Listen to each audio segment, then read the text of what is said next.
self-driving basically has three pieces to it. One is the problem.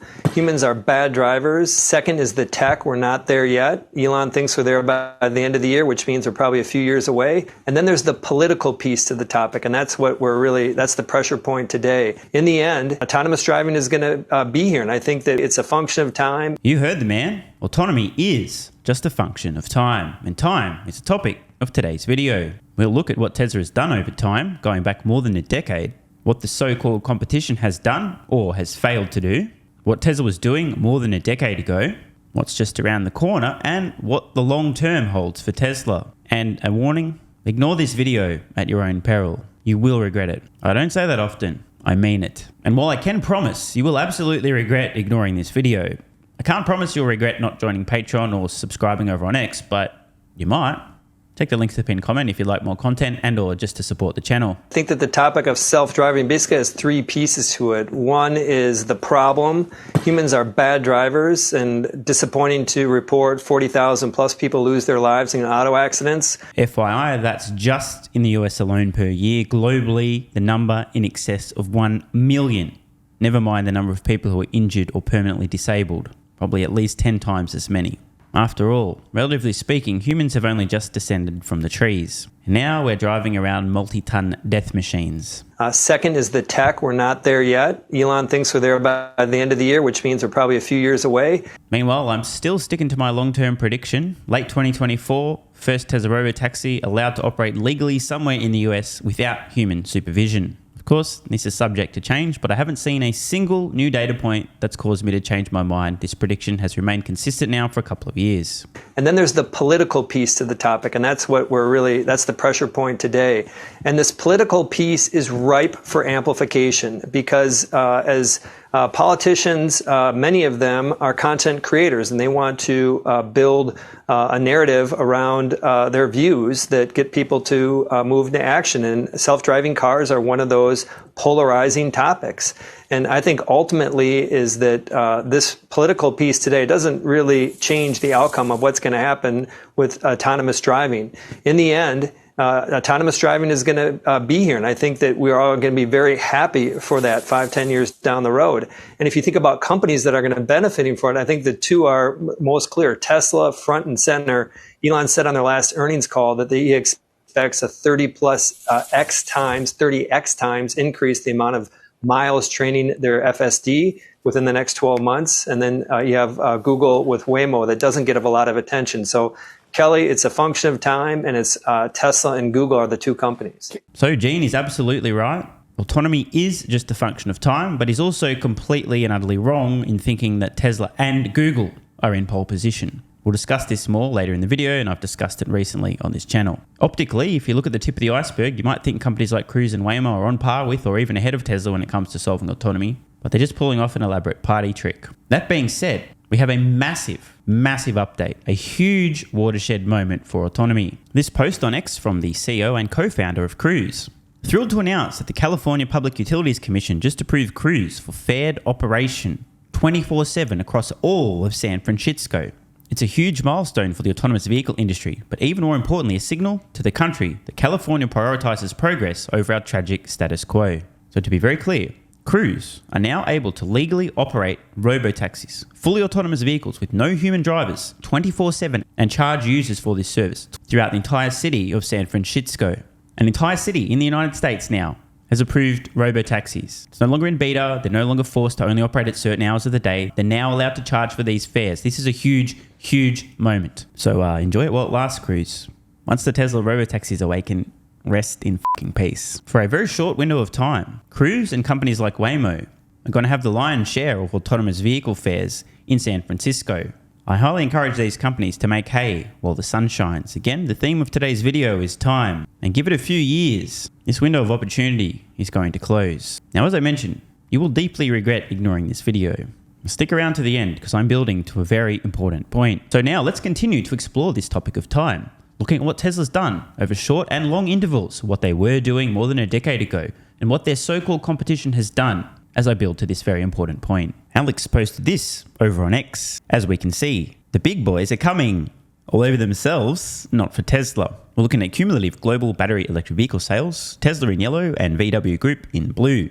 Now, if you guys haven't been following the Tesla story for too long, you probably won't know, but allow me to fill you in on a little bit of history. A decade plus ago, when Model S was winning best fucking car on the planet, literally all the awards ever, this was the point in time when we started to hear the narrative. The big boys are coming. The competition is coming. XYZ company has announced 24,000 different models of battery electric vehicle that'll be out in 3 years, and that will be the end of Tesla. And a decade later, the competition continues to come embarrassingly fast and all over themselves. Not for Tesla. Now, VW, of all of the world's legacy automotive manufacturers, had the biggest head start in terms of electric vehicles. Now, why would that be? That would be the whole Dieselgate scandal. You know, the cheating on emissions tests, causing real world harm to people, billions of dollars of fines, and in essence, some reparations. Well, since you guys tried to kill people, lied on your emissions tests and so on, you, now you need to move towards electric vehicles to say you're sorry for cheating on the emissions tests. So VW's hand, the company, was forced to move towards electric vehicles sooner and faster than they would otherwise have planned, just to say sorry for the abomination that was Dieselgate, the emissions scandal. Given their experience in producing vehicles, given their amazing scale, given their years, decades of producing vehicles and understanding what consumers want, the narrative was a company like VW would absolutely crush Tesla as soon as they decided to. Yet, notice something. Despite VW, who, give or take on an average year, will sell around 10 million vehicles, despite all of that so-called experience, VW are not gaining ground on Tesla. In fact, they're actually losing ground. Tesla is growing at a faster rate in terms of electric vehicles sold. I'm going to show you guys a cool Mac-only trick just to prove my point. Nice little back-of-the-napkin measurement tool. See this yellow box? That's Tesla's electric vehicle sales in Q1 2021. A quarter later, look at that. VW, almost as many electric vehicles sold in the following quarter, meaning VW was about 1 quarter behind Tesla in sales. At the beginning of 2021, that is. If we skip forward just a little bit, we might notice something. In Q2 2021, Tesla saw very strong growth in terms of EV sales. Do the same trick now. What happens when you move this little box over here? It appears a gap is starting to form. Between Q1 and Q2, there was only about a quarter in it. VW sold about as many electric vehicles in Q2 2021 as Tesla did in Q1. Let's skip forward a little bit further to Q1 2022, a year later. Tesla sales, and now skip forward 1 quarter, give VW that time to catch up. Wow, notice a gigantic gap. VW falling ever further behind. Here's the killer blow. In Q4 2022, VW sold about as many vehicles as Tesla did, not in Q3 2022 or Q2 2022 or Q1 2022, but in Q4 2021. In other words, in the span of less than 2 years, VW went from about 1 quarter behind Tesla in terms of vehicle sales to about a year behind Tesla. And to really drive this point home, the most recent data we have, Q2 2023, VW sales versus, oh, how embarrassing, Q1 2022, VW is falling ever further behind Tesla in terms of their EV sales. In short, this is what it looks like when the competition is coming prematurely, not for Tesla. They're trying their best. I mean, they really are. And this is their best. Now, remember, VW is currently, give or take, the world's largest or second largest automotive manufacturer by vehicles sold. They jostle for the number 1 position with Toyota year over year. Toyota, on the other hand, are still completely asleep at the wheel, barely selling any electric vehicles at all. So if you thought it was embarrassing for VW, it's catastrophic for Toyota. So then the question becomes, well, if there's not going to be big, large legacy automotive manufacturers who catch up to Tesla and eventually overtake Tesla, will it be an EV startup? And if you guys haven't been keeping pace of what's happening with companies like Lucid, Rivian, and so on, sorry to rain on your parade, but it ain't going to happen. Most of these companies will go bankrupt. I think Rivian's probably now about maybe a 42 to 69% chance of not going bankrupt this decade. They're doing pretty well, facing an uphill battle. Lucid are absolutely toast. And most smaller legacy automotive companies, it's the same story. Ford are losing $60,000 per electric vehicle sold last I checked. GM basically aren't selling any electric vehicles. They've got lots of plans though, but no actual products, except for extremely low volume vehicles like the ridiculous Hummer EV. And people still aren't quite seeing the writing on the wall. Of course, the narrative will continue to change. The competition's coming, then it's not coming, then Tesla can't keep growing at this rate, then there's no way they'll ever get to 20 million vehicles sold per year, that's ridiculous, and so on. But so far, Tesla has continued to prove the haters and the skeptics wrong every step of the way. Now, there's always 2 sides to an equation, and the faster Tesla grows, the more electric vehicles Tesla sells, the less electric vehicles and ICE vehicles other companies will sell. Toyota is currently eating the lunch of VW and Toyota and every automotive company on the planet. Now, I'd like to wind the clock back because this is kind of important. I recently posted this on X, an excerpt from Tesla's Q3 2012 shareholder letter, which, as I said, was a big swinging brain moment. At this point, Tesla was already doing over-the-air updates. This was 10 plus years before any other automotive company. They had just launched their supercharger network, and now 10 plus years later, other companies are begging to use it. The Model S was winning a fuckload of awards, and Tesla had successfully made the transition to volume production. And one of my subscribers replied, "That was a long time ago, and the rest of the industry still hasn't caught up." And some guy with 3 first names responded, "I hear they are currently trying to book some time on the James Webb Space Telescope with what appears to be a screenshot from a 2011, as in the year prior, confidential Tesla Motors investor document in which there's a quote from Elon Musk that says, 'Second place should need a telescope to see us.'" Now, if ever you wanted an example of why you never, ever want to bet against Elon Musk, I think this quote sums it up in a nutshell. In 2011, although technically this wasn't meant to be leaked, but hey, it's a long time ago and I found it on the interweb, so whatever, deal with it. Elon Musk was privately telling Tesla investors, not the retail investors, but private investors, the big money, second place should need a telescope to see us. The following year, Tesla's already doing over-the-air updates and they're launching their supercharger network. And more than a decade later, barely any companies on the planet have figured out how to do over-the-air software updates and are now lined up on their hands and knees begging to use Tesla's supercharger network. So I can confirm, second place does need a telescope to see Tesla. And with each passing year, they're going to need to use an even more powerful telescope to keep sight of Tesla. Kind of embarrassing. So I just want to read a couple of highlights from this Tesla shareholder letter. It's actually worth revisiting. This was more than a decade ago. Tesla delivered over 250 Model S vehicles, which exceeded their target. They successfully transitioned to volume production. The supercharger network launched, enabling convenient long-distance traveling. Store and service center openings accelerate, and then later decelerated. Let me know in the comments below if you remember what happened there. Model S named Automobile Magazine's Automobile of the Year, and Yahoo Auto's Car of the Year, and Time Magazine Invention of the Year. This was an important moment, ladies and gentlemen. This was the point where the penny dropped for me. I'm like, oh, they did it. I've been following Tesla's story since pre-IPO, and the reason I was an Elon fanboy was a SpaceX space nerd. I heard about this crazy guy with some internet money blowing up rockets. I'm like, what a legend. I love this guy.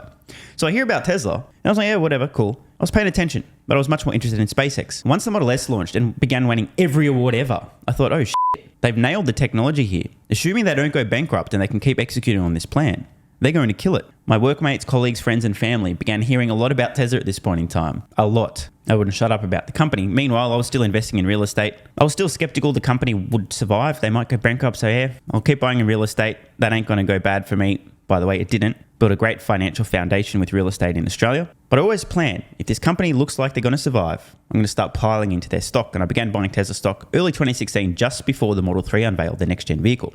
By that point in time, they'd scaled up production. They'd really hit volume. Model S is absolutely killing it. Nothing else is close. Tesla also had record new Model S reservations in that quarter. So word was getting out. This vehicle is fucking incredible. In this investor letter, Tesla was targeting 20,000 vehicles, as in Model S, per year. How many are they going to do this year? About 2 million? Not sure if you're good at math here, but that's a 100x from their target just over a decade ago. Skipping ahead a little bit, we can see incredible reviews, winning every award ever for the Model S, insane performance, which has continued to improve since. The writing was on the wall at this point in time. If Tesla doesn't go bankrupt, they're going to disrupt the whole automotive industry. But this is the killer blow. I just cannot believe. This is 2012. Look at this. As good as these reviews are today, we believe they are likely to get even better. Unlike any car before it, or any car after it, embarrassingly, Model S is upgradable. Tesla drivers experience a vehicle that offers enhanced user functionality over time. For example, in response to customer ideas, our October software update release introduced an optimal creep feature for those who prefer the feel of slight movement once the brake is released. We also released driving blah, blah, blah. You get the point, right? Tesla soliciting feedback. They're constantly improving and they're pushing software updates over the air. How dated does this interface look, by the way? There's a new version of your Tesla Model S software. Schedule installation, install now, or close window to postpone. And you can set a time. Easy to update software. Back in 2012, yet still today, as I record this, in the second half of 2023, very few other companies on the planet have figured out how to do any over-the-air software updates. As I tweeted, more than a decade later, hardly any other company has figured out how to do over-the-air software updates. And Tesla's supercharger network, launched more than a decade ago, is now the dominant charging network on the planet. Now, I was building to a point, ladies and gentlemen, and here it comes. I posted this on X as well. Retweeting this from CNBS. UPS's CEO said drivers will average $170,000 in pay and benefits such as healthcare and pensions, at the end of a 5-year contract that the delivery giant struck with the Teamsters Union last month, averting a strike. $170,000 in pay and benefits. I believe it's about $50,000 in benefits. But still, a 6-figure salary for UPS drivers. $170,000. Why does this matter? Allow me to quote my post. Investors will be extremely embarrassed. They were fretting about Tesla's short-term gross automotive margins a few years from now. I'm just kidding. Autonomy is not a big deal. Please ignore it. Thanks. No matter how many times Elon Musk points out the insane, almost overnight increase in asset value that solving autonomy will cause for Tesla vehicles and the software package in particular, people just completely ignore this. Well, it hasn't happened yet. I'm not going to put it in my valuation model yet. I need to see it first. Let's ignore that. It's not a big deal. I don't know how else to say this, but bro, seriously, people are going to feel super embarrassed that they didn't get this. What happens when Tesla has solved autonomy? When delivery drivers are getting paid a package of $170,000 per year,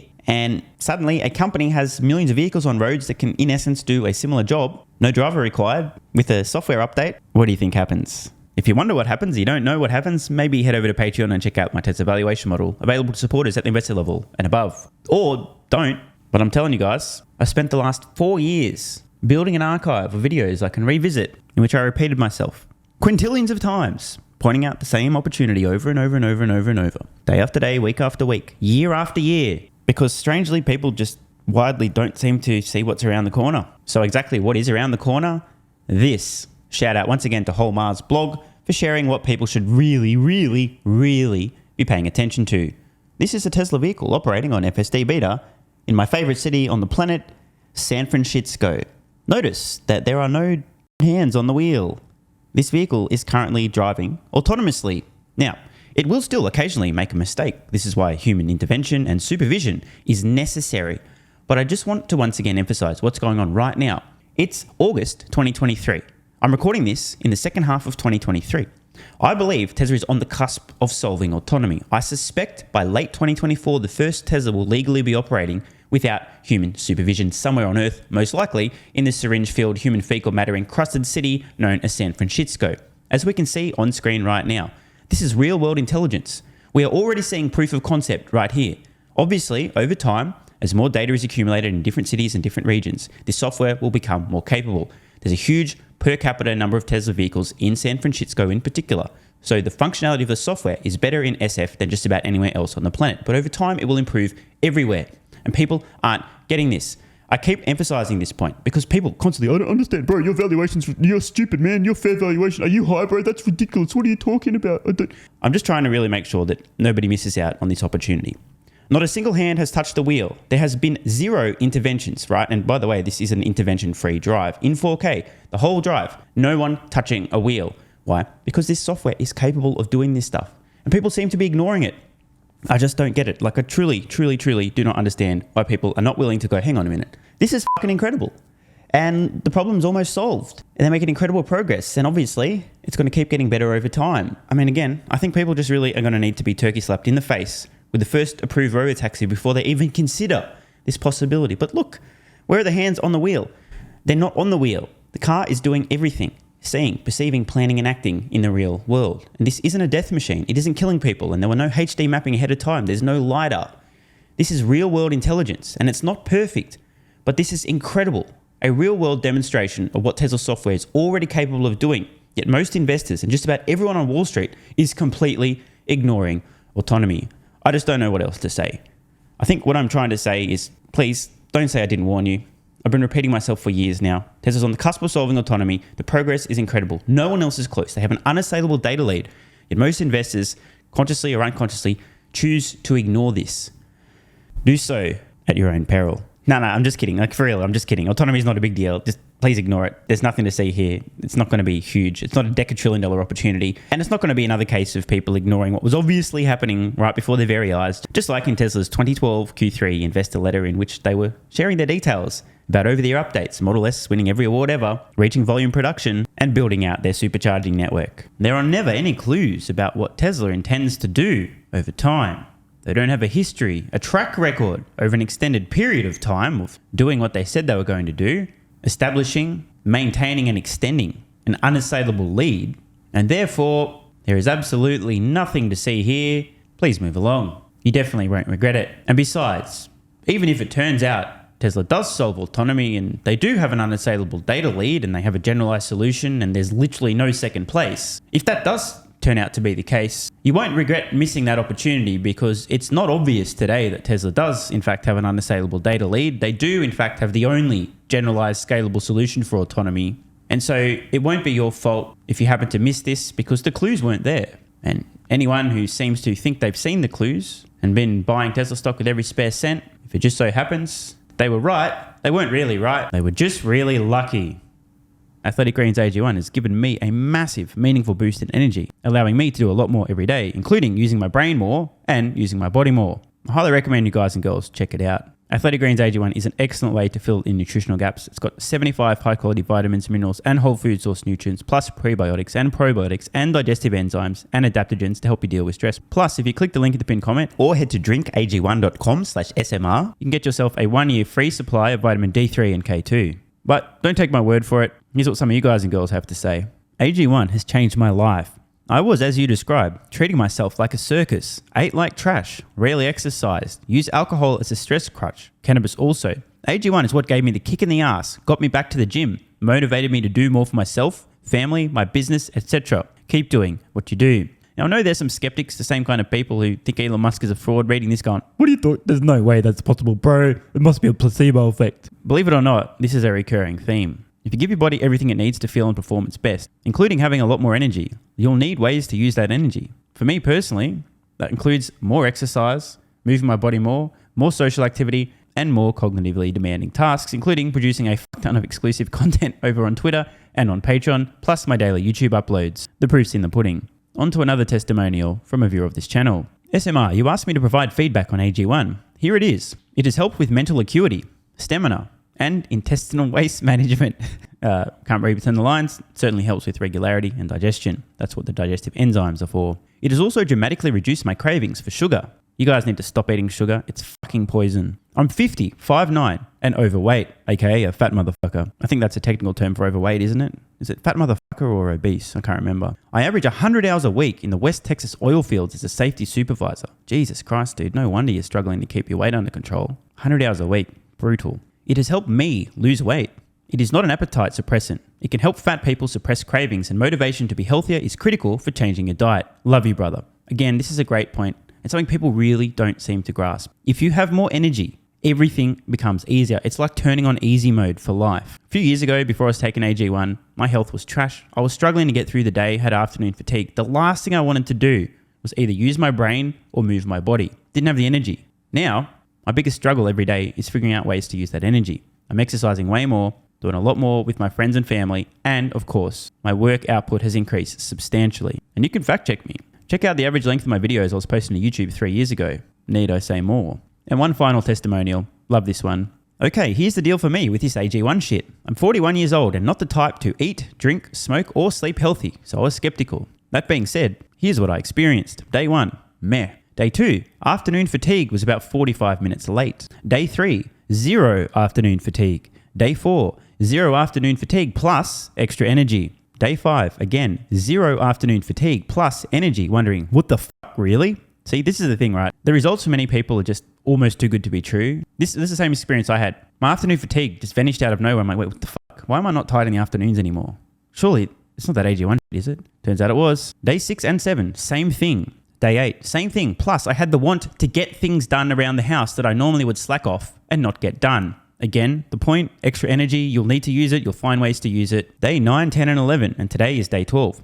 I fucking love it. So however you managed to get me to buy it, I'm so glad you did. Thank you so much, SMR. It really changed me so far. Guys, this shit really works. Just try it. By the way, this is the reason I continue to relentlessly promote AG1. A lot of people get real fucking mad in the comments. Oh my god, snake oil salmon sold out. Oh my god, he's a scammer. This is fraud. But constantly, I'm pretty sure everyone making these comments is also currently short Tesla stock. I'm not particularly concerned about people having a negative perception, those folks suffering from small brain syndrome, still living in my bum's basement syndrome, etc., writing mean comments, claiming AG1's a scam or it doesn't work. I mean, bro, when I get feedback like this is what keeps me going. And remember, there is a 90-day money-back guarantee. There's nothing to lose here. Just try this stuff for a month, and if you don't get these results, get your money back. See, it's a literal no-brainer. It's an IQ test at this point in time. Testimonial after testimonial after testimonial like this. You get your money back if it doesn't work. Just try it for a month, and if it doesn't work, get your money back. Today's the day. It's finally time. Be like this guy who was a massive skeptic, but finally, after 1,000 promotions in a row, caved in, tried AG1, and has results like this. Head to drinkag1.com/SMR or click the link in the pinned comment, and please, let me know how you're feeling in a few weeks' time. Now, if you'll excuse me, time to put my extra energy to good use. I'll be recording some more exclusive content for Patreon and my Twitter subscribers. So click the links in the pinned comment,